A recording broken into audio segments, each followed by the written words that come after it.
வணக்கம் நேயர்களே, கடலூர் டிவி நேயர்கள் லட்சுமண அன்பு வணக்கங்கள். இப்போ நம்ம பார்க்க போகிறது வார ராசி பலன் 4ஆம் தேதியிலேருந்து 10ஆம் தேதி வரை எப்படி இருக்க போதும் தான் பார்க்க போகிறோம். ஸோ எப்போதும் சொல்கிறதால் லக்னத்துக்கு பாருங்கள், ராசிக்கு பார்ப்பதற்கு லக்னத்துக்கு பாருங்கள் ரொம்ப ரொம்ப சிறப்பாக இருக்கும். அதே மாதிரி உங்களது ஜாதக ரீதியாக தசாபுத்தி அந்தரங்கள் என்ன இருக்கோ அதை நோட் பண்ணி வச்சுட்டு அது பார்க்கும்போது அது ரொம்ப சிறப்பாக இருக்கிறதுக்கான ரொம்ப நல்லா இருக்குது. ஸோ இதில் ஃபஸ்ட்டு ஜென்ரல் பலன்களாக வரும், அதுக்கப்புறம் தசாபுத்திகளான பலன்களும் கொடுத்துருவோம். லாஸ்ட்டில் டிப் ஆஃப் த வீக் இருக்குது, மறக்காமல் பாருங்கள். கன்னிராசி. ஸோ கன்னிராசிக்கு எப்படி இருக்கும் அப்படின்னும் போது உங்களது ராசி அதிபதி உங்களோட ராசி அதிபதி 6ல் இருக்காருங்க. ஸோ 6ல் இருக்கும்போது என்ன மாதிரி விஷயங்கள் அது கொஞ்சம் குருடைய சாதனை போகும். கொஞ்சம் வேலை சம்மந்தமான விஷயங்கள் சின்ன ஸ்ட்ரெஸ் வருவதற்கான வாய்ப்பு, ரொம்ப கவனமாக இருக்கணும். கடன் சம்மந்தமான விஷயங்களும் கொஞ்சம் கவனமாக இருக்க வேண்டிய ஒரு காலகட்டங்க. ஸோ கொஞ்சம் பார்த்து நடந்துங்க. மற்றபடி 2ஆம் அதிபதி. ஸோ 2ஆம் அதிபதியான சுக்கிரன் பார்த்திங்கன்னா உங்களுக்கு 5ல் இருக்கும்போது, அதுவும் செவ்வாயோட சாரத்தில் இருக்கும்போது கொஞ்சம் கவனமாக இருக்க வேண்டிய ஒரு காலகட்டம். ஏன்னா அவர் 8ஆம் அதிபதியாக வரும்போது கடன்கள் அடைக்கணும் அப்படிங்கிற ஒரு ஸ்ட்ரெஸ் நிறைய இருக்கும். ஸோ கடன் வாங்கி இன்னொரு கடன் அடைக்கிறது இந்த மாதிரி விஷயங்களே கண்டிப்பாக ஏற்படும். ஸோ அதனால் கொஞ்சம் பார்த்துங்க. அது குடும்பத்திற்காக நிறைய பண்ண போய் கொஞ்சம் ஸ்ட்ரெஸ்ஸாக இருக்கிற மாதிரி ஃபீலை கண்டிப்பாக ஏற்படுத்துங்க. ஸோ அதனால் கொஞ்சம் பார்த்து நடந்துக்கணும். அதுக்கப்புறம் 3ஆம் அதிபதி. ஸோ 3 மற்றும் 8ஆம் அதிபதியான செவ்வாய் 5ல் இருக்கும்போது குழந்தைகள் சம்மந்தமான விஷயம் கொஞ்சம் ஸ்ட்ரெஸ் அதிகமாக இருக்கும். என்னடா புள்ள இப்படி பண்ணுதேங்கிற மாதிரி விஷயங்கள். மற்றபடி ஆன்மீக பயணங்கள். சில பேருக்கு பார்த்திங்கன்னா வேலையில் கொஞ்சம் நாட்டம் இல்லாமல் கொஞ்சம் ஏன்னா வேலை எனக்கு பிடிக்கல அப்படிங்கிற எண்ணங்களும் நிறைய பேருக்கு இருக்கும். ஸோ அதை கொஞ்சம் பார்த்து நடந்துக்கணும். அதுக்கப்புறம் ஏன்னா வேலையில் அந்த ஒரு சாட்டிஸ்ஃபேக்ஷன் இல்லாமல் ஏதோ தண்டத்தை கொண்டு போவாங்க சில பேர். ஸோ அந்த மாதிரி போகிற மாதிரி ஃபீல் நிறைய இருக்கும். ஸோ அதனால் பார்த்து நடந்துக்கணும். அதுக்கப்புறம் பார்த்திங்கன்னா உங்களுக்கு 4ஆம் அதிபதியான குரு. ஸோ 4ஆம் அதிபதி குரு 8ல் இருக்கும்போது நிறைய பிரச்சனைகள், நிறைய ஸ்ட்ரெஸ் வருவதற்கான வாய்ப்பு இருக்குது. தாயார் சம்மந்தமான விஷயம், நிலபுலன்கள் சம்மந்தமான விஷயங்கள் ரொம்ப கவனமாக இருக்கணும். அது மட்டும் இல்லாமல் இப்போ பார்த்திங்கன்னா சுக்கிரன் பார்த்திங்கன்னா அந்த 3 8ஆம் அதிபதி செவ்வாயுடைய சாரத்தில் போய் அது போகும்போது கொஞ்சம் நமக்கு அந்த தாயார் சம்மந்தமான விஷயம், பெரும் பணம் சம்மந்தமான விஷயம், ஒரு ஸ்ட்ரெஸ் வருவதற்கான வாய்ப்புனா ரொம்ப கவனமாக இருக்கணும். 5ஆம் அதிபதி சனி 6ல் இருக்கும் பொழுது வேலை சுமைகள் அதிகமாக இருக்கிற மாதிரி ஃபீல் இருக்கும். ஸோ நிறைய வேலை கொடுக்குறாங்கன்னா ரொம்ப டென்ஷனாக இருக்கிற மாதிரி ஃபீலை கண்டிப்பாக ஏற்படுத்தும். 6. ஸோ 6ஆம் இடத்துல சனி இருக்கிறது அது 7ஆம் அதிபதி சாரத்தில் போகும்போது வேலை பளுக்கள் அதிகமாக இருக்கும். பெரும் பணம் வருவதற்கான வாய்ப்பு, பணத்தை சம்பாதிக்கிறதுக்கான வாய்ப்புகளை கண்டிப்பாக கொடுத்துருங்க. ஸோ அது ரொம்ப சிறப்பான விஷயங்கள் தான். பட் இருந்தாலும் சூரியன் சனி எல்லாம் ஒன்றா இருக்கும்போது கொஞ்சம் ஒரு சின்னதாக ஒரு ஸ்ட்ரெஸ் போகிறதுக்கான வாய்ப்புகள் கண்டிப்பாக இருக்கும். ஸோ ஸ்ட்ரெஸ்ஸை நம்ம ஒன்றுமே பண்ண முடியாது. ஸ்ட்ரெஸ் கண்டிப்பாக இருக்கத்தான் செய்யும்.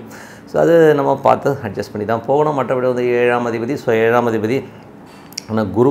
ஸோ 7ஆம் அதிபதி குரு 8ல் இருக்கும்போது அதுவும் சுக்கிரனுடைய சாரத்தில் இருக்கும்போது அப்பா சம்மந்தமான விஷயங்கள், குடும்ப உறுப்பினர்கள், மாமனார் சம்மந்தமான விஷயங்களாக நமக்கு ஒரு சின்னதாக ஒரு ஸ்ட்ரெஸ் வருவதற்கான வாய்ப்புகள், பூர்வீக சொத்துக்கள் சம்மந்தமான விஷயங்கள் ஒரு சின்னதாக ஒரு மனஸ்தாபம் கணவன் மனைவிக்கு நடுவில் வரதுக்கான வாய்ப்பு இருக்கிறதுனால இந்த மாதிரி விஷயங்களை கொஞ்சம் கேர்ஃபுல்லாக இருந்துக்கணும். 8ஆம் அதிபதியான செவ்வாய். 8ஆம் அதிபதியான செவ்வாய் பார்த்திங்கன்னா உங்களுக்கு 5ல் இருக்கும்போது கொஞ்சம் எமோஷன்ஸ் இருக்கும். முதல்ல சொன்ன மாதிரி பூர்வீக சொத்துக்கள் சம்மந்தமான விஷயங்களை எமோஷன்ஸ் ஆகிறதுக்கான வாய்ப்பு ரொம்ப கவனமாக இருக்கணும். குழந்தைகளை நம்பி குழந்தைகளை நினச்சி நிறைய ஃபீல் பண்ணுற மாதிரி விஷயங்களை கண்டிப்பாக ஏற்படுத்தும். ஆனால் கொஞ்சம் பார்த்து நடந்துக்கணும். ஓகேங்களா? எல்லாம் ஒரு மாத கிரகங்கள் ஒரு 15-20 நாள் இருக்கும். அதுக்கப்புறம் சரியாயிடும். அதனால் கொஞ்சம் கேர்ஃபுல்லாக இருந்துக்கோங்க.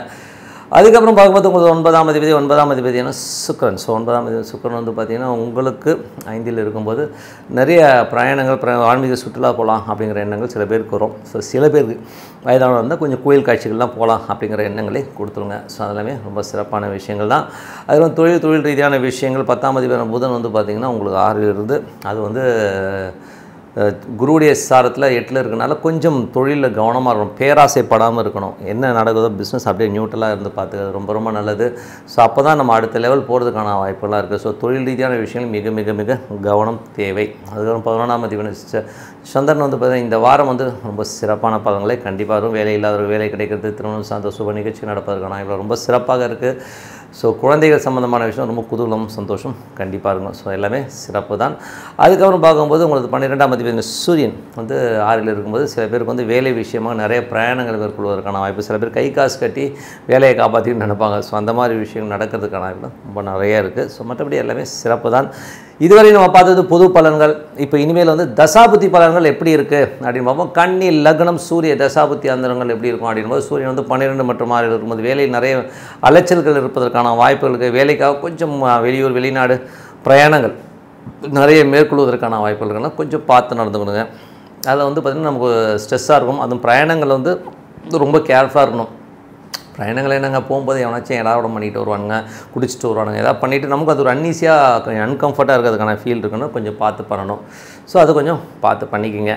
ஏன்னா இது சூரிய தசாபுத்தி அந்தரம் நடக்கிறவங்க தான்.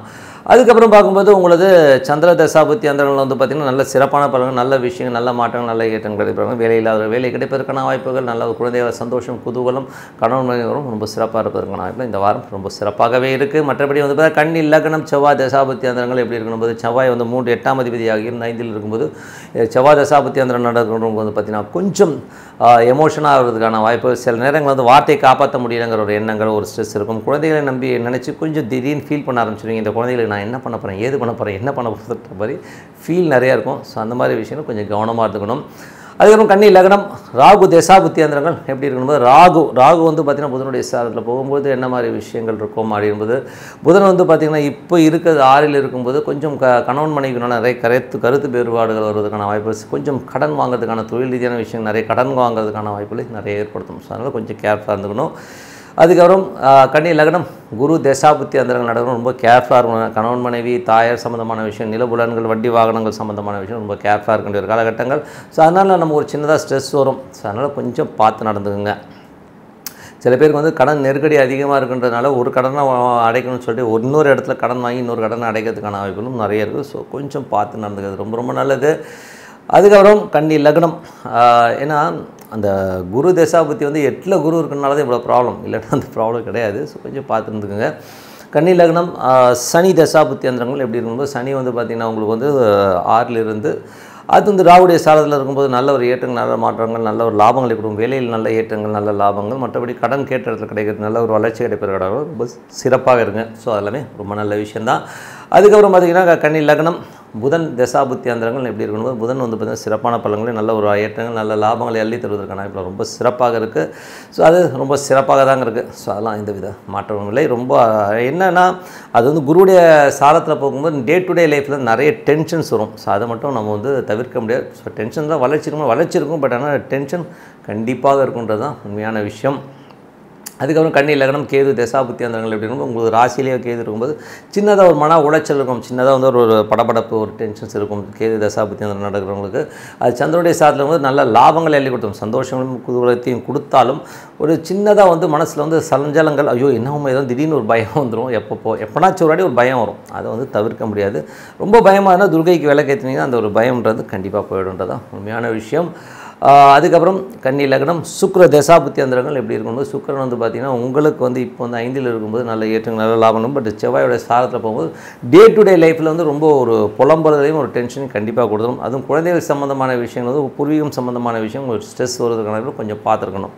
மற்றபடி எல்லாமே சிறப்பு தாங்க. ஸோ என்னை பொறுத்தவரை வந்து நல்ல வாழ்க்கையாக வேணும், நல்ல ஒரு பிரார்த்தனை வேண்டும். ஸோ மனதார இறைவனை பிரார்த்தனை பண்ணும்போது கண்டிப்பாக அடுத்த நாள் போவதற்கான ரொம்ப சிறப்பாக. Tip of the week. So tip of the வீக்கில் நம்ம என்ன பார்க்க போகிறோம் அப்படின்னு பார்த்தோம்னா பரிகாரம். பரிகாரத்தில் வந்து பார்த்திங்கன்னா நிறைய பேர் வந்து பரிகாரம் இருக்குன்றாங்க, இல்லைன்றாங்க, இருக்குன்றீங்களா இல்லைன்றீங்களா அப்படிங்கிறத வந்து நிறைய பேர் சொல்கிறீங்க. ஸோ இதை பார்க்கும்போது பரிகாரம் இருக்குது, ஆனால் எல்லாருக்குமே இருக்காங்கிறது வந்து ஒரு டவுட் இருக்குங்க. நிறைய பேர் வந்து பார்த்திங்கன்னா ஒரு ஜாதகத்தை பார்த்துட்டு அப்படியே வந்து ஒரு ப்ரிஸ்கிரிப்ஷன் எழுதுகிற மாதிரி, டாக்டர் ப்ரிஸ்கிரிப்ஷன் எழுதுகிற மாதிரி சரசரசான்னு எழுதிட்டு போயிடறாங்க. ஸோ அந்த மாதிரி கிடையாது. ஸோ ப்ரிஸ்கிரிப்ஷன் மாதிரி எழுத முடியாது.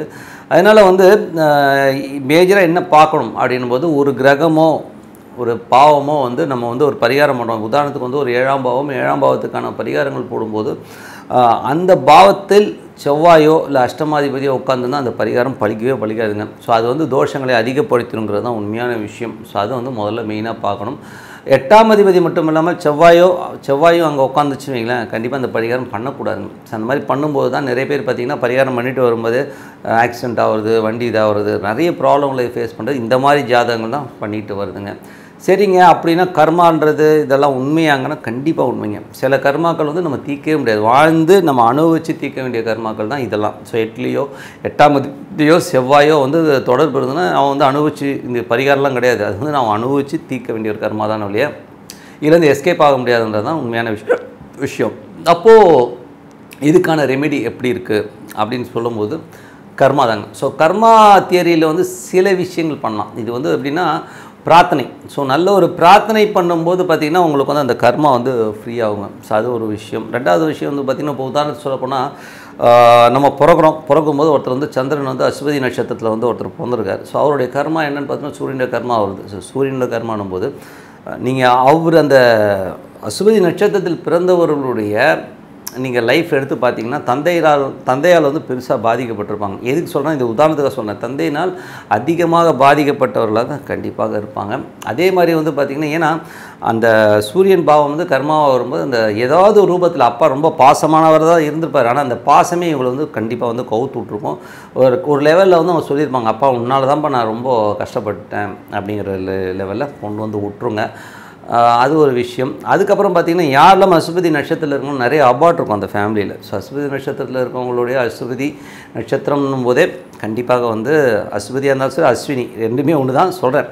ஸோ அதில் வந்து நிறைய அபார்ஷன்ஸ் இருக்கும். ஸோ இதெல்லாம் வந்து நீங்கள் ஒரு கணக்கில் எடுத்து பாருங்கள், கண்டிப்பாக இது கனெக்ட் ஆகும். இப்போ இது கனெக்ட் ஆகுதுன்னா அப்போ கர்மா இருக்கிறது உண்மைதான் என்ன. ஸோ அப்போ என்ன பண்ணணும், இப்போ சூரியன் சம்மந்தமான விஷயங்களுக்கு வந்து நம்ம எலும்பு முறிவு மருத்துவமனையில் யாராச்சும் ஏழப்பட்டவங்க இருக்காங்கன்னா அவங்களுக்கு ஹெல்ப் பண்ணுறது ஒரு யூஸ்ஃபுல்லாக இருக்கும். அப்பா வயதை ஒத்தவர்களுக்கு கண்ணு தெரியாதவங்க, அதாவது அப்பா வயது ரொம்ப வயசானவங்களாக இருக்கலாம், அவங்களுக்கு ஒரு கண்ணாடி வாங்கி கொடுக்குறது, சிகிச்சை கொடுக்குறது, இந்த மாதிரி விஷயங்கள்லாம் பண்ணும்போது பண்ணி தான் இந்த கர்மாவை சரி பண்ண முடியுமே ஒழிய ஒரு யாகங்களோ ஹோமங்களோ பண்ணும்போது இதெல்லாம் கிளியர் ஆகணும் அப்படிலாம் போகாது. ஸோ அட்லீஸ்ட் என்கிட்ட காசே இல்லைங்க, நான் என்னங்க பண்ணும்போது அட்லீஸ்ட் அந்த சூரிய நட்சத்திரம் வர அன்றைக்கி ஏதாச்சும் வந்து ஒரு கோதுமை பேக்கெட் வாங்கி கொடுக்கலாம். இல்லையா அஸ்வதி நட்சத்திரம், அஸ்வதியோ அஸ்வினியோ நீங்கள் எப்படி சொல்கிறீங்களோ, ஸோ அஸ்வினி நட்சத்திரம் வர அன்னைக்கு நீங்கள் வந்து ஒரு கோதுமை பேக்கெட்டோ ஒரு சப்பாத்தி குருமா ஒரு ஆளுக்கு ஒரு 15 ரூபா 20 ரூபாய்க்கு வாங்கி கொடுக்க முடியாதா? கண்டிப்பாக அந்த மாதிரி வாங்கி கொடுத்தாலே அந்த கர்மா கண்டிப்பாக கிளியர் ஆகிடுங்க. ஸோ அது மாதிரி வந்து கிளியர் பண்ணிவிட்டு போயிடலாமே இல்லையா, இதுக்காக ரொம்ப ஸ்ட்ரெஸ்ஸு டென்ஷன் எடுக்கணுங்கிற ஒரு அவசியமே கிடையாதுங்கிறது தான் உண்மையான விஷயம். ஸோ அதனால் வந்து பரிகாரம் வந்து எல்லாத்துக்குமே கிடையாதுங்கிறத மைண்டில் வச்சுங்க. கர்மாவுக்கு வந்து இருக்கான்னா கர்மாவுக்கு இருக்குது, அந்த கர்மா வந்து எப்படி தீர்க்கணும் இப்படி தான் தீர்த்துட்டு வர முடியும் இல்லையா. மற்றபடி வந்து 8ஆம் அதிபதியோ செவ்வாயோ வந்து தொடர்பில் இருக்கிறவங்க தயவு செய்து வந்து பரிகாரம் பண்ணாதீங்க. 1க்கு 2 3 ஜோதிடர்களை கேட்டுட்டு அப்புறம் பரிகாரம் பண்ணிக்கிட்டது தான் உண்மையான விஷயம். ஸோ இதான் tip of the week. So அதனால் கர்மா இருக்கிறதுனால சரணடைங்க. பிரார்த்தனைக்கு ஈடு என்ன வேறு எதுவுமே இல்லை. அதனால் பிரார்த்தனை வேணும் சிறப்பான வழி கண்டிப்பாக இருக்குங்க. கடவுள் அருள் டிவியை பார்த்தமைக்க நன்றிகள். மேலும் இது போன்ற தகவல்களை தெரிந்து கொள்ள கடவுள் அருள் டிவியை சப்ஸ்கிரைப் செய்யுங்கள். மறக்காமல் பெல் ஐக்கானை கிளிக் செய்யுங்கள்.